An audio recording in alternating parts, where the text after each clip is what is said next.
Hey, good morning, everybody. It's Wednesday morning, beginning of June. I think it's June 2nd. Christy and I are going to take a ride for probably about a week and a half on the Dual Sports. And mine's a 1999 KLR. A lot of you guys that follow the channel know about this bike. It's got a ton of goodies on it.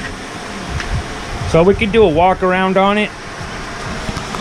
It's got a progressive 465 shock. It's got the Motec engine guards. It's got the IMS extended shifter. It's got a center stand I never used, so I'm probably going to shed that. Came with the bike. Up top, we got, of course, hard panniers. And, of course, my YouTube channel license plate. And then the seat we have is a Corbin. I love the seat. This seat seems like it's nuts on a bike that you ride in the dirt, but it's narrowed down at the top so that your inseam is shallow. It's closed up so you can touch the ground. But when you're on the highway riding, so nice to put your derriere back here and all this support, and you can get to the controls. I first saw this bike with this seat, I was like, I don't know about that because it should be narrow, you know, but no, it's a wonderful seat by Corbin. I highly recommend it. And then as we go on down, I've got a Spiegler steel braided brake line. I've got Adventure D Sports, Tusk Adventure D Sport tires. And I've got the oversized foot pegs for standing. And up top, we got Tusk hand brush guards. Over here is my switch for my my lights. That I got the LED lights, the halogen LEDs. Oh Christ! Hang on. Happens every time. Now they'll hear my music and they'll cut me off. So anyway, I've got the LED lights from I got them from Walmart for like 50 bucks. But the beauty of it is this J&S light bar. You got to get one of these. They're billet aluminum. They're super lightweight. And they allow the lights to turn where the headlight is fixed.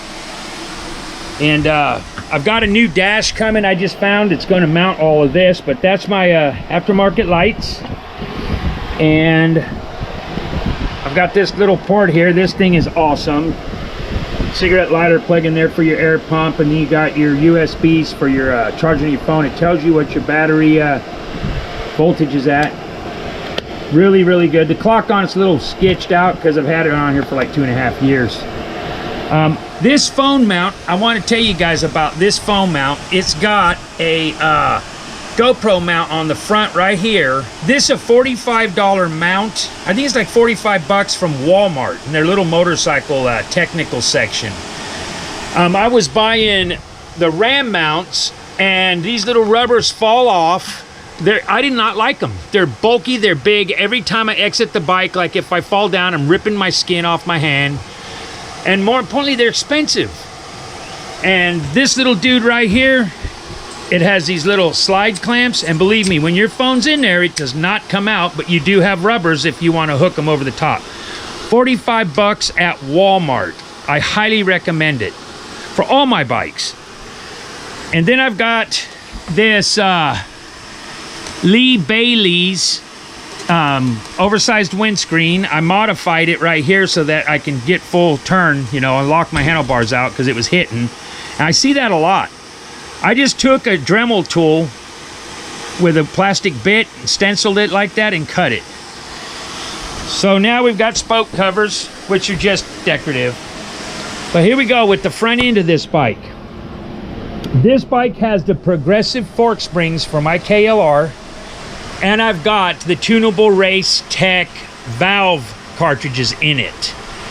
You can go to my channel and type in KLR suspension upgrade and you'll see my whole segment on you have to drill your dampening rods. But Race Tech, I can't tell you how thorough they are with walking you through it. You actually become part of their database with your name that you can access while you're doing this process. It's an amazing company. And what I get out of the Race Tech fork emulators and out of the springs is like when you grab a handful front brake, these things will just go all the way down and they're real pogo-y. And not anymore. This sucker plants. I don't get to wash out in the front end like I used to do. That front end goes where I want. I'll do a wheelie, and when I let the bike down, it doesn't bottom out. When I'm cutting across some fields and stuff, the forks aren't bottoming out. But what's cool about those Race Tech valve cartridges is the easiness of which they're tunable. So here's the spring rates and a cartridge. The cartridge has 2 holes in it. Mine and there are 4. I went with what the company suggested I do. They asked for your weight, what kind of riding you do, and they set the cartridges up there based on your riding style and your weight. But all of these springs are stiffer and lighter springs which actuate the valve. So it's tunable. If I don't like my front end, if it's too harsh, I put in a different spring. If it's too soft, I put in one of the valve discs that only has 2 holes for the fork fluid to squeeze through. It's an amazing product. It really is.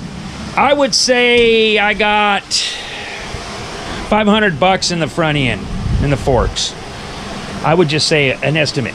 I've also got the Eagle Mike fork brace. This one's Motion Pro, I think it is. But, you know, it's the same principle. Anyway, that's not important. The fork brace keeps the forks from flexing and twisting and getting squirrely. And then, of course, I've got the Tusk Typhoon oversized brake rotor, which also helps in braking on the KLR, especially when it's fully loaded. I've got the brake line that's braided, but I just wanted to do a quick little KLR upgrade of things that this bike has. Seeing if I'm forgetting anything. I don't think so. The bike has 11,293 miles on it, and it's a 1999, and it runs. This is an amazing bike. And I got the Lex. Got me the Lex exhaust. Now, I did buy some Pro Taper handlebars. Right here. So these handlebars are an upgrade, Pro Taper, and to bring them up, I went ahead and got the wow, what a mess. I've been working on a lot of bikes lately. I've got the risers. I just don't know where they are. They're in here somewhere. The handlebar risers, which will bring the forks up to where they're supposed to be. I think it's in this drawer. Yeah. These are the risers I got. Aluminum bar risers. And they'll go along with those handlebars. But we're getting ready to take about a 2-week trip on these things. And then there's Christie's DR650. It's got a ton of stuff. We bought a used bike because somebody else spent all the money on it. The DRs are pretty indestructible. A lot of people don't put any miles on them, but people love to upgrade their stuff.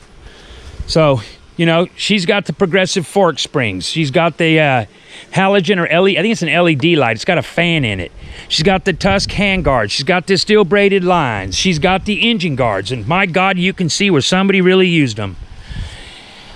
She's got a Race Tech overspring on the shock, which is just a spring and not the entire shock that gives it a progressive type of feel to it. She's got the Lex exhaust. She's got the protection, the top box. Got the phone mount from Walmart. I'm telling you, go to Walmart and find these phone mounts. You will love yourself for it. She's got the oversized pegs, the Tusk oversized shifter, you know, and she loves it. I put that on the other day for her. I got to mount it. And aftermarket mirrors that are adjustable all kinds of ways. But she loves this thing. And I got an IMS case saver. That choker was $75. But if the chain throws, I guess they go through the case and you break a case. So this thing's got a cage that goes all the way around it. And I put a new chain on it for her. She likes blue. Anyway, guys, that's an update what's going on with us here in the beginning of June. We're getting ready to head north up through Alabama and Georgia on our bikes.